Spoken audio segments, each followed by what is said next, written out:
हमारे last video में हमने ये देखा था कि कैसे हमारे बवासीर की बीमारी का जड़ हमारे पेट से जुड़ा है, जिसे कुछ आदतों को बदलकर आप इस बीमारी से छुटकारा पा सकते हैं।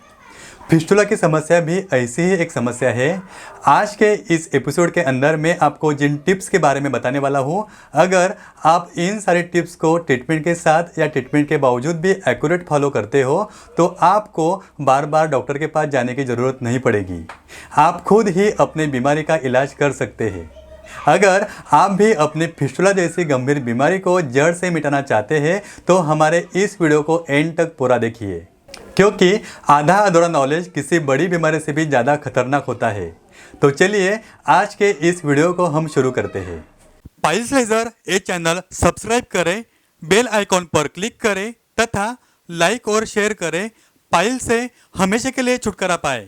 फिस्टुला की ये जो बीमारी है, ये बीमारी भी पाइल्स और फिशर की बीमारी की तरह पेट से ही शुरू होती है और इस बीमारी के पीछे का कारण भी कब्ज की समस्या से ही जुड़ा है।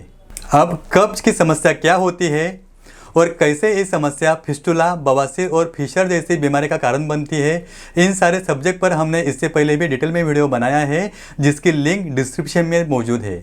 चलिए अब हम जानते हैं कि फिस्टुला की बीमारी के साथ कब्ज की समस्या को कंट्रोल में लाने के लिए आपको कौन सी चीज़ों को अवॉइड करना चाहिए।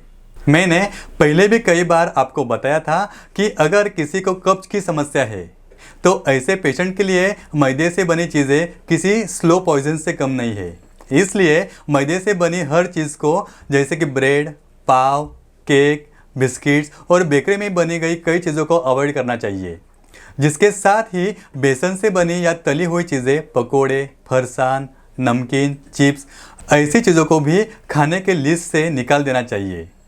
इसके साथ ही इडली, डोसा, उत्तप्पा जैसी चीज़ों को खाना भी कम कर देना चाहिए। बहुत लोगों को बासी चीज़ें, फ्रिज में रखा हुआ ठंडा खाना या दूध से बनी हुई चीज़ें, मिठाई, आइसक्रीम, दही, इन सारी चीज़ों को अवॉइड करना चाहिए।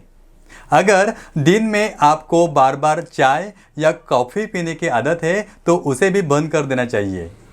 चावल और चावल से बनी चीज़ों को भी कम करना चाहिए।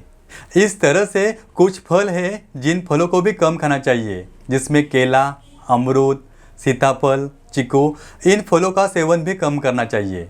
इसके साथ ही अनाज के अंदर आपको मूंग, मटकी, उड़द की दाल, मूंगफली, सोयाबीन, ऐसी चीज़ों को भी कम कर देना चाहिए। अगर आपको मिर्च, मसालेदार, तला हुआ जैसी चाइनीज़ फूड बहुत पसंद है तो ऐसे खाने की चीज़ों को भी पूरी तरह से बंद कर देना चाहिए।